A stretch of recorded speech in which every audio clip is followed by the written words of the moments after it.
नमस्कार विद्यार्थी मित्रांनो, बघा आपल्याला प्रश्न काय दिलेला आहे, खूप महत्वपूर्ण प्रश्न आहे. बघा काय म्हणते, दोन संख्यांचा लसावी 90 व मसावी 15 आहे, तर त्या कोणत्या संख्या असतील? याच्यामध्ये काय दिले, दोन पर्याय बरोबर आहेत. इथं पर्याय दोन बरोबर आहेत. म्हणजे अशा दोन संख्या हुडकायच्यात, त्यांचा लसावी 90 आला पाहिजे आणि मसावी 15 आला पाहिजे. मग अशा वेळेस काय करायचं बघा, एक म्हणजे दोन तीन पद्धतीने आपल्याला सोडवायचं. ऑप्शन मेथडनं पण जाता येतं, प्रत्येकाचं चेक करायचं, ज्याचा येईल त्याचा राईट करीत चालायचं. पण दुसरी पद्धत बघा काय बघा, लसावी घ्यायचा, लसावीला मसावीने भाग द्यायचा, बरोबर का? बघा 15 एक 15, 15 सख्खी 90, किती आलं? 6 आलं. हा जो रेशो आला तो किती आला? 6 आला. मग या 6चे आपण अवयव पाडायचे. काय पाडायचे? अवयव पाडायचे. बघा बेत्रिक 6 काय होणार? बेत्रिक 6. आणि दुसरं काय होणार?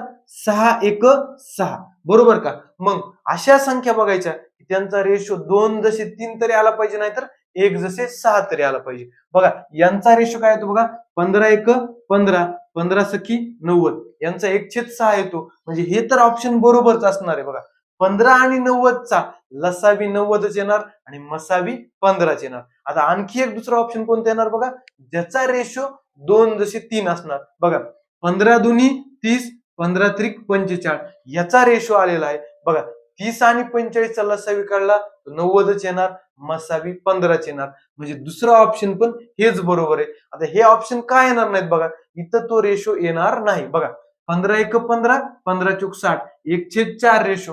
6चे अवयव आहेत का असे? नाहीत असे अवयव. बघा 30 आणि 60, 30 एक 30, 30 दुनी 60, 1 जसे 2 येणार. म्हणजे हे दोन ऑप्शन येऊ शकत नाही. या दोन ऑप्शन इथं बसतात. धन्यवाद.